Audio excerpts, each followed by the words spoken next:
Lors de vos prochains dépannages, eh bien, il se peut que vous ayez ce qu'on appelle un boyau qui peut être colmaté, par exemple. Eh bien, donc, à l'intérieur, il serait bloqué par un résidu, ou ça pourrait être très bien un des connecteurs, son intérieur ici, soit endommagé. Alors, la connexion ne se ferait pas bien entre le côté mâle et le côté femelle. Nécessairement, pour faire du dépannage, on a besoin d'être observateur et comprendre comment un boyau fonctionne. Alors, pour la connexion, on peut voir que vous avez une petite bague ici qu'on doit tirer, pousser sur le connecteur mâle et insérer le femelle et relâcher la bague, s'assurer que le connecteur soit bien raccordé. Parce qu'un des problèmes souvent en dépannage qu'on retrouve, c'est que les gens raccordent mal les connecteurs, ce qui va créer justement une fausse impression que le boyau soit bloqué. Mais en réalité, c'est parce que l'huile ne peut pas circuler à travers le côté mâle. Autre chose, un boyau c'est flexible et nécessairement, lorsqu'il y a pression à l'intérieur, donc aucune circulation qui peut se faire dans notre système, ce boyau-là va bouger. Alors, en observant bien le boyau dans son circuit, on peut évaluer s'il y a une circulation libre à l'intérieur de celui-ci ou il y a blocage. C'est ce qu'on va voir dans un deuxième temps. Alors, pour faire une simulation d'un boyau bloqué, eh bien, ce que j'ai à faire, c'est retirer la bague. Donc, tirer la bague et retirer légèrement le connecteur du mâle et de la femelle. Alors, il n'y a plus aucune huile qui peut circuler. Pour faire ma simulation, je vais démarrer, et nécessairement, ça va faire beaucoup de bruit, je vais démarrer ma pompe et on va pouvoir observer l'oscillation de mon boyau lorsque je vais alimenter et désalimenter le circuit. Alors, je vais alimenter le circuit, on va voir le boyau bouger, ceci. On va voir que le boyau s'est contracté, ce qui signifie que la pression est insérée à l'intérieur du boyau et que l'huile ne circule pas. Voilà. C'est un bon indice qui signifie que le boyau est bloqué. Maintenant, on a un indice comme quoi que le boyau est bloqué. Comment qu'on peut valider que le boyau est bien bloqué?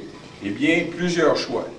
Alors, on peut travailler avec la pression, c'est-à-dire la pression du système. Un boyau qui est bloqué, puis que l'huile ne va pas nulle part, va générer une pression supplémentaire au niveau de votre système. Alors, une façon de faire, c'est de prendre le boyau puis venir le raccorder sur le rotor directement. Alors, on devient en parallèle avec notre circuit. En démarrant la pompe et en démarrant ou en alimentant le boyau, si la pression demeure basse, nécessairement c'est parce que l'huile vient circuler ici. Autre chose aussi, c'est quand on a le toucher, alors on va sentir comme quoi qu'il y a un fluide qui circule à l'intérieur librement, et puis le boyau ne cherchera pas à remonter. Je vais vous faire un petit exemple. Le boyau ici, aucune huile circule à travers, donc on a pression, mon système est désactivé. Je vais activer le système. Observez le boyau, il ne bouge presque pas.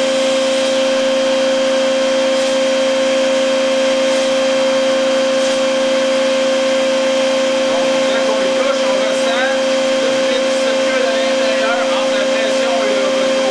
Ce qui signifie que le boyau n'est pas bloqué. Si je le retire,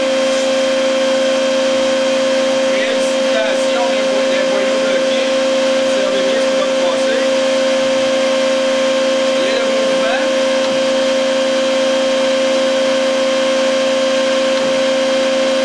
Et voilà, c'est le premier essai.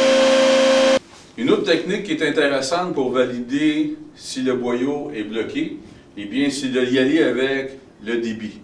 Alors, ce qu'on vient faire, on va prendre le boyau qu'on pense qui est bloqué, on va le prendre de P, puis on va l'envoyer dans un débitmètre, et puis on va sortir un autre boyau du débitmètre qu'on va ramener au retour. Ce qui veut dire que si l'huile circule librement à l'intérieur de mon système, eh bien, mon afficheur va m'indiquer un débit. Nécessairement, si j'ai un débit, ça veut dire qu'il y a circulation du fluide à l'intérieur de mon circuit, ce qui donne comme information que le boyau n'est pas bloqué.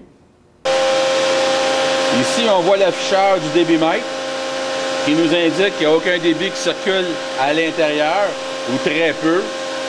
Alors, ce qu'on va faire, je vais activer le système de façon à ce que l'huile puisse pénétrer à l'intérieur du boyau. Voilà. On voit que l'afficheur nous indique que nous avons 1,5 GPM, qui signifie que l'huile circule librement à l'intérieur du boyau et que le boyau n'est pas bloqué.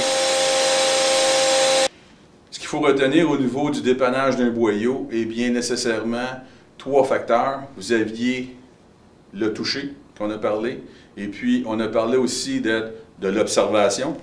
Et un qu'on n'a pas parlé beaucoup dans la vidéo, mais on l'a bien entendu, c'est le côté auditif. Alors, lorsque j'activais et désactivais le système, on entendait un nouveau son qui se trouve être la soupape de sûreté de l'unité hydraulique qui s'activait.